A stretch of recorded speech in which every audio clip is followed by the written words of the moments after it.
अब तक में आ चुका है धमाकेदार ट्विस्ट, जहां एक तरफ आर्या पहुंच चुका है अन्नू का व्रत खुलवाने के लिए, तो वहीं दूसरी तरफ अब जलंधर का शूटर भी पहुंच चुका है अब आर्या की ताक में। मगर आर्या ने तो अन्नू का व्रत खुलवा दिया, तो वहीं अन्नू ने भी आर्या का व्रत खुलवा दिया। जी हाँ, आर्या ने भी सुबह से व्रत रखा हुआ था, वो भी अन्नू के लिए। पर ये सब होता कैसे है और क्या अन्नू का करवा चौथ का व्रत आर्या की जान बचा पाएगा या फिर नहीं, हम आपको बताते हैं। पर अगर आप हमारे चैनल पर नए तो सबसे पहले चैनल को सब्सक्राइब कर दीजिए, वीडियो को लाइक कर दीजिए। जहाँ दोस्तों आपको देखने को मिलने वाला है कि भाई एक तरफ अब अन्नू के पापा उसके लिए गरम गरम पराठे बनाते हैं, तो अब ऐसे में अन्नू करे तो करेगा, वो उसे व्रत भी रखना है और अब उसे पराठे भी मना नहीं कर सकती, क्योंकि अगर उसने पराठों के लिए मना किया तो घर वाले समझ जाएंगे कि अन्नू ने किसी के लिए करवा चौथ का व्रत रखा है।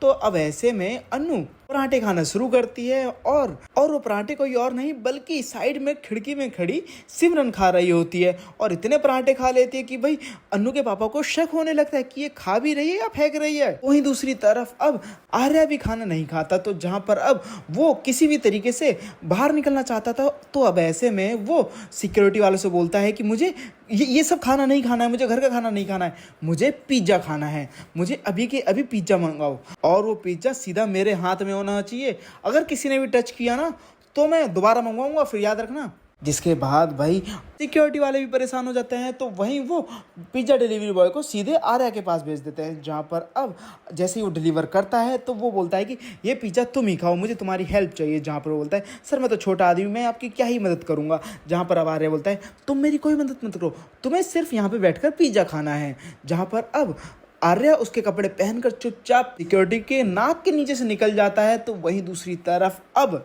अन्नू का कॉन्फिडेंट देख के जलंधर का आदमी बोलता है कि भाई लड़की का कॉन्फिडेंट देख के तो लग रहा है कि आर्या जरूर आएगा। तो वहीं अब जलंधर भी कहता है कि लड़की के कॉन्फिडेंट पे मेरे को भी कॉन्फिडेंट है कि भाई आर्या जरूर आएगा, और जिस लड़की ने उसके लिए व्रत रखा है उसी व्रत को खुलवाने के लिए वो अपनी जान गंवाएगा। जहाँ पर अब आर्या तो निकल पड़ा है, जहाँ पर एक तरफ सभी औरतें वेट कर रही होती हैं चांद का कि भाई चांद आ जाए तो अपना व्रत खोले, तो दूसरी तरफ अब सिमरन अन्नू से कहती है कि मुझे लगता है कि आर्या सर नहीं आएंगे।